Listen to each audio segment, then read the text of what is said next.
मित्रांनो, Patel agro services या YouTube चॅनलला आपलं सर्वांचं स्वागत आहे। आपली जी श्रृंखला चालू आहे बोलती केळी, तर त्याचा जो भाग 6 आहे, 6 सल्फर याची जे गंधक, ज्याला आपण गंधक सुद्धा म्हणतो, तर त्याची कमतरता आपल्या पिकामध्ये झाली तर केळी काय बोलते। तर तुम्हाला हा झाड दिसत असेल केळीचा, याच्यामध्ये सल्फरची कमतरता नाहीये, पण एक तुम्हाला सांगण्यासाठी की सल्फरची कमतरता जर आपल्या पिकामध्ये झाली तर केळी काय बोलते, म्हणजे आपल्याला लक्षण त्याचे कसे दिसतात। तर तुम्ही जर एखादी ठिकाणी गेला असाल, रोडाने जात असाल आणि केळीचा बाग असेल, तर तो दुरून तुम्हाला असा एक थोडा पिवळा पिवळा आणि असा पांढरा पांढरा रंग आलेला दिसत असेल वरच्या पानांवर, कारण सल्फर हिची जी कमतरता आहे तुम्हाला सर्वात जास्त नवीन पान म्हणजे यंग लीफ वर तुम्हाला दिसतील। आता या केळीचा यंग लीफ कोणता आहे, म्हणजे वरचा जो पान आहे तो यंग लीफ आहे, म्हणजे नवीन पान ज्याला आपण म्हणतो। तर नवीन पान पिवळं पडणं, थोडा थोडा व्हाईटिश आपल्याला दुरून जर आपण पाहत आले बागला, तर वरचा जो भाग आहे आपल्याला असा पांढरा पांढरा दिसतो, व्हाईटिश दिसतं, पिवळा पण दिसतो।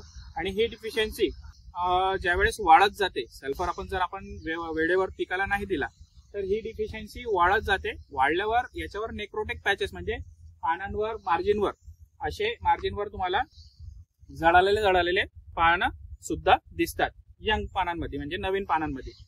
सोबत ज्यावेळेस तुम्ही आपला हा केळीचा पान आहे, या केळीच्या पानाला तुम्ही असा हात लावला तर आपल्याला असा कडक आवरण वाटतं, पण ज्यावेळेस सल्फर जर तुमच्या केळीच्या पिकामध्ये कमी पडत असेल तर हा जो भाग आहे, आता आपल्याला हा ब्लेड सारखा वाटतं, ब्लेडचा टोक कसा असतो असा धारदार, पण हा सल्फरची ज्यावेळेस कमतरता असेल तर हा धारदार आपल्याला वाटणार नाही। याच्यावर जर आपण बोट ठेवला तर हा लगेच वाकून जाईल। तर समजून जा, ब्लेडलेटनेस त्याला आपण म्हणतो, की आता तो ब्लेड सारखा आहे। जर आपण यालावर असा हात जर फिरवला तर आपल्याला कसं वाटतंय की आपल्याला हा जो पान आहे तो आपला हात कापून टाकेल, पण ज्यावेळेस सल्फर आपल्या पिकामध्ये कमी होतो केळीच्या पानांमध्ये, तर हा जो भाग एकदम लुसलुसीत होऊन जातो। त्याच्यावर असा बोट ठेवला तर आपल्याला असा ब्लेडनेस वाटत नाही, ब्लेड सारखा जो अपीरन्स आहे तो वाटत नाही। तर ही सल्फरची कमतरता असते। तर तुम्ही जाणून घेतलं की जेव्हा सल्फरची कमतरता आपल्या पिकामध्ये झाली तर सुरुवातीला तुम्हाला वरचे पानां म्हणजे यंग लीफ नवीन पानांवर पिवळा पण किंवा पांढरा पण दिसेल। 2 नंबरला जे लीफची मार्जिन असते, म्हणजे टोकाचा जो भाग असतो पानाचा, त्याच्यावर असे पॅचेस म्हणजे काही ठिकाणी असं जळालेला तुम्हाला सिम्पटम दिसेल।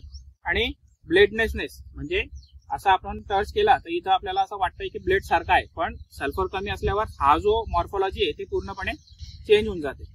तर आता सल्फर कमी पडला, हा पिवळा पण आला, तर आपल्याला वाटत असेल की याच्याने काय होणार आहे, पण सर्व 16चे 16 अन्न घटक हे केळीसाठी किंवा कोणत्याही पिकासाठी खूप महत्वाचे असतात, ज्याला आपण इसेन्शियल म्हणतो, म्हणजे गरजेचे असतात।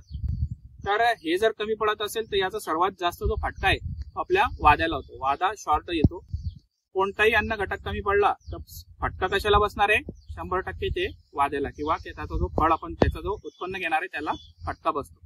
तर हे जर आपल्याला टाळायचं असेल किंवा सल्फरची कमतरता दिसल्या क्षणी आपल्याला लगेच त्याच्यावर उपाय करायचा असेल, तर त्यामध्ये तुम्ही सल्फर लिक्विडवाला सल्फर असेल तर 5 लिटर प्रति हजारी तुम्ही सोडू शकतात, किंवा बेंटोनाइट सल्फर असतो ते तुम्ही वापर करू शकतात, किंवा मार्केटमध्ये असे बरेचसे सल्फर वाले जे प्रोडक्ट आहे ते तुम्ही हजारी 2 किलो 1 किलो असं प्रमाण असतो, 80% WTG मध्ये येतं।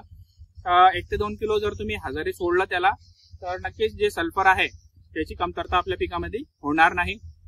आणि सोबत हे निरीक्षण तुम्हाला करणं खूप महत्वाचं आहे। आल्यानंतर तो 5-10% नुकसान तर आपला करूनच जातो, तर हे 5-10% सुद्धा आपलं नुकसान झाला नाही पाहिजे, तर त्याच्यासाठीच आपल्याला निरीक्षण करणं बागेचा हा खूप महत्वाचा आहे। तर निरीक्षण करत राहा आणि हे जेही तुम्हाला वाटत असेल की कमतरता दिसते तर लगेच त्याच्यावर उपाय करा। सल्फर बद्दल अजून तुम्हाला काही जाणून घेणं असेल तर तुम्ही कमेंट बॉक्समध्ये मला विचारू शकतात। ही बोलती केळीचा भाग 6 होता। याच्यानंतर जी आपली बोलती केळी भाग 7 मध्ये आपण सूक्ष्म अन्नद्रव्य पासून सुरुवात करणार आहे।